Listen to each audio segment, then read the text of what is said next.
Challenging होगा मेरे लिए कोई चैलेंजिंग नहीं है। मेरे लिए मेरा जनता सबसे प्यारा है। कांग्रेस का गढ़ वड़ कुछ नहीं है। आपकी इस कांग्रेस के गढ़ में ही मैं ये शेरनी आज चल के आपको दिखाएगी सब जगह। मैं यहाँ की बेटी हूँ और कांग्रेस का गढ़ आप बोल रहे हैं। इस यहाँ के एमएलए का नाम पूछ लीजिए। यहाँ पे मेरे जितने भी लोग खड़े हैं नाम भी तक नहीं बता पाएंगे कांग्रेस के एमएलए का। 5 साल किधर थे आपके एमएलए? जनता के डर से, जनसुराज के डर से आज जो नेता है वो जाके लोगों के पाँव में गिर रहे हैं कि उनको वोट मिले।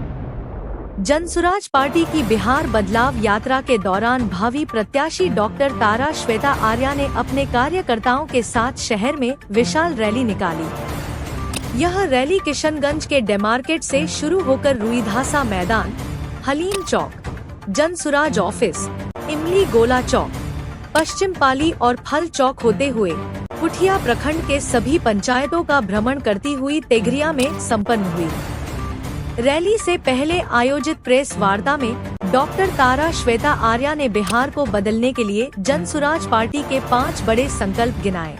परिवार लाभ कार्ड इसको बोला जाता है। इस कार्ड से पर महीने आपको 20,000 तक की लाभ की प्राप्ति होगी हर परिवार को। वो ऐसे कि 10 से 12,000 का तो आपका जो नौकरी के लिए युवा बाहर जाते हैं उनका वो रुक जाएंगे, वो यहीं पे रहेंगे अपने परिवार के साथ, उनको नौकरी मिल जाएगी क्योंकि छोटे छोटे कारखाने उद्योग लगेंगे यहाँ पे, तो ऑटोमेटिकली इसलिए कि रोजगार बढ़ेगी। दूसरी बात कि 2,000 करके पेंशन मिलेगा तो 16,000 ऐसे हो गए, प्लस बच्चों की शिक्षा मुफ्त मिलेगी तो वैसे कुछ हो गए, तो और 4,000 की इस तरह से स्कीम है। तो मान के चलिए कि 20,000 की जो राशि है वो पर परिवार को बिहार में मिलेगी। और पीएलसी कार्ड बनना अभी से ही शुरू हो गया है, जबकि अभी चुनाव भी नहीं हुए हैं। तो ये हमारी सबसे बड़ी जीत है और प्रशांत किशोर जी की ये सोच है इतनी बढ़िया कि उन्होंने अभी से ही गरीबों के लिए सोचा है और बिहार के विकास के लिए सोचा है। ये जनसुराज की गारंटी है कि वारंटी की सभी इसी तरह वादे करते हैं? नहीं, बिहार के पास पहले कभी कोई विकल्प नहीं रहा था, ना आरजेडी है, सिर्फ जेडीयू है। तो जो बीजेपी वाले हैं वो उनको देख करके दे देते हैं आरजेडी को, और आरजेडी वाले मुंह देख करके दे देते हैं बीजेपी को वोट। तो अब ऐसा नहीं होगा। पहले विकल्प नहीं था बिहार में, पर अब विकल्प है। और पहले से ही पीएलसी कार्ड इसीलिए बनाया जा रहा है।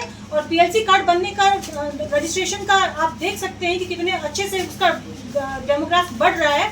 उसी से पता चलता है कि पहले से ही पीएलसी कार्ड हम बनवा रहे हैं, जो कि गारंटी है। लेकिन जिसका प्लान जिसके लिए आप कमिटमेंट कर रही हैं, लेकिन मौजूदा सरकार का कहना है कि हम तो करके दिखा रहे हैं। करके क्या दिखा रहे हैं वो? अभी तो आपके कांग्रेस के विधायक बोले कि 500 करोड़ का हम यहाँ पर काम कर दिए। क्या किए? 500 करोड़ का काम जरा बताइए तो हमको। कहीं से भी दिखता है? सड़क टूटा फूटा है यहाँ पर, एएमयू को फंड रिलीज नहीं हुआ है, बाढ़ कटाव नदी कटाव का वही हाल है, शिक्षा का वही हाल है, रोजगार वही हाल है, पलायन का लोग अभी भी बाहर भाग रहे हैं।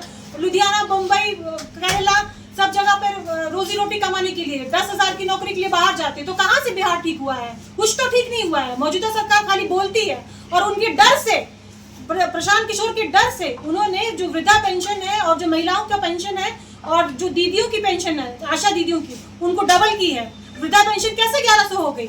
अभी तो 400 थी। 400 में तो सही बात बोले ना प्रशांत किशोर जी कि भिखारियों को भी बैठेंगे तो 400 से ज्यादा मिल जाता होगा। तो प्रशांत किशोर जी की ये बात उनको सही लगी मुझे कि ये क्या भीख दे रहे हैं हमें। हमें भीख नहीं चाहिए, हमें वृद्धाओं को रिस्पेक्ट देना है, सम्मान देना।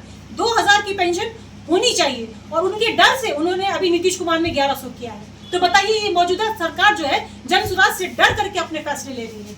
ये डर है आवाम में भी और नेताओं में भी, क्योंकि ये जनता की सरकार है। जनसुराज जो है वो जनता की सरकार है और इस बार सीमांचल की यही पुकार है कि बदलाव इस बार है। कहा जाता है कि किशनगंज जो है वो कांग्रेस का गढ़ है, ऐसे में सेंध लगाना कैसे आपके लिए पॉसिबल होगा? कांग्रेस का गढ़ वड़ कुछ नहीं है। आपकी इस कांग्रेस के गढ़ में ही मैं ये शेरनी आज चल के आपको दिखाएगी सब जगह। मैं यहाँ की बेटी हूँ और कांग्रेस का गढ़ आप बोल रहे हैं। इस यहाँ के एमएलए का नाम पूछ लीजिए। यहाँ पे मेरे जितने भी लोग खड़े हैं नाम भी तक नहीं बता पाएंगे कांग्रेस के एमएलए का। 5 साल किधर थे आपके एमएलए? किधर वो दिखे आपको? 5 साल फील्ड में दिखे। लेकिन जनसुराज का नेता अगर होगा तो वो आपको 5 साल फील्ड में दिखेगा, जो कि जनता का नेता होगा। और जनता के डर से, जनसुराज के डर से आज जो नेता है वो जाके लोगों के पाँव में गिर रहे हैं कि उनको वोट मिले। तो सिर्फ वोट मांगने के लिए आप इलेक्शन के वक्त बाहर क्यों निकलते हैं? एमआईएम आपके लिए कितना चैलेंजिंग है मैडम? एमआईएम किस लिए चैलेंजिंग होगा मेरे लिए कोई चैलेंजिंग नहीं है। मेरे लिए मेरा जनता सबसे प्यारा है और जनता मेरे लिए सबसे मायने रखती है। जनता का प्यार मुझे मिलेगा तो मुझे और कुछ नहीं चाहिए।